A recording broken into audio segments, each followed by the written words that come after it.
Morning, everybody.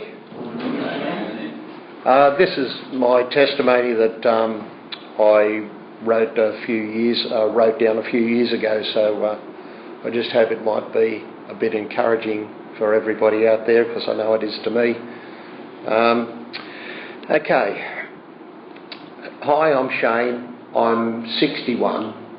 Excuse me. I grew up in Sydney and I moved to WA in 2007. I didn't have a Christian upbringing, and I inherited and lived in my grandmother's house. We were very close before her passing in 1995. I was married and have children that are now grown adults. I got involved at a young age with the wrong people and became a chronic marijuana smoker that changed me into a different person. It affected and altered my mind, my actions, my priorities, and ended up costing me, my wife, my children, and many of my friends.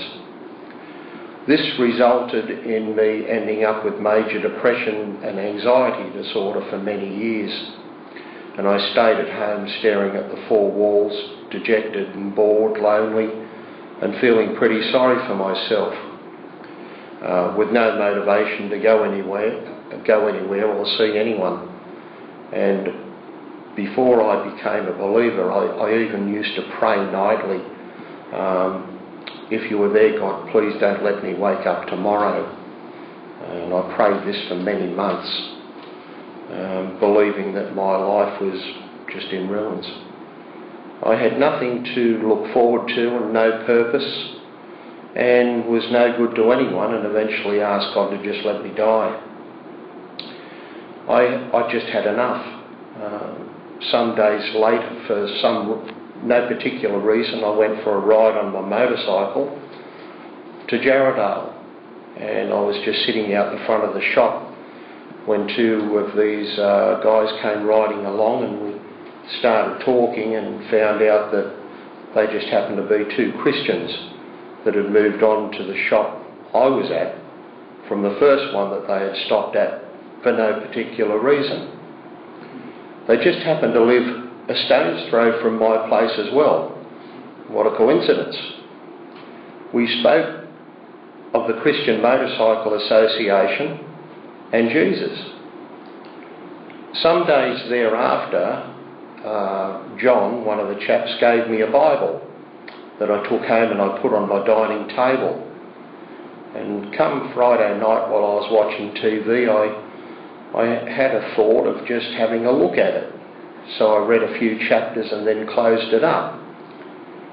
Saturday came, and while watching TV again, I had the same feeling and felt I should open it up and read some more, so I did.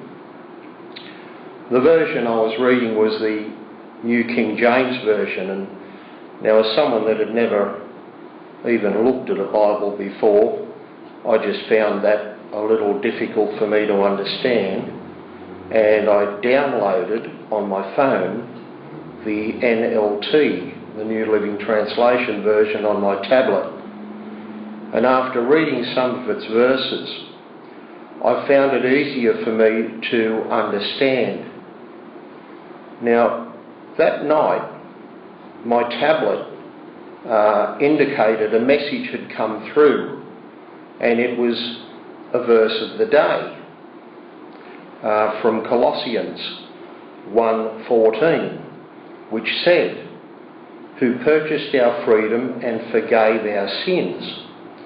Now, as I wasn't really sure what to make of that, I thought I'll go back a bit, read through that verse, and then on a bit further to better understand the meaning.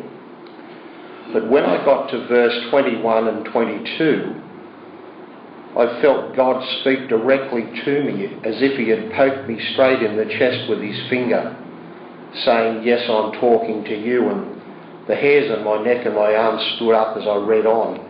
And it said, this includes you who were once far away from God. You were his enemies, separated from him by your evil thoughts and actions. Yet now he has reconciled you to himself through the death of Christ in his physical body, and as a result he has brought you into his own presence, and you are holy and blameless as you stand before him without a single fault. When I had finished, I was overwhelmed.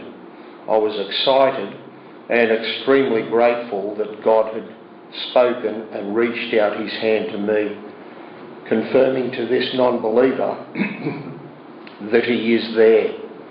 It was there and then and there that I asked Jesus into my heart, thanking him for forgiving my sins and giving me a purpose and a reason to go on. So as of Saturday the 10th of March 2018, I became a Christian, and ever since that time my life has changed fantastically, and I continually thank God every day for finding and helping me. So no matter how bad things are or how needy things seem to be, put your faith in Jesus. I've learnt that if you mean it and ask, you will receive. Today I want to be baptised to show my respect to God for finding me and for changing my life and giving me a new direction with his love, hope, grace and mercy.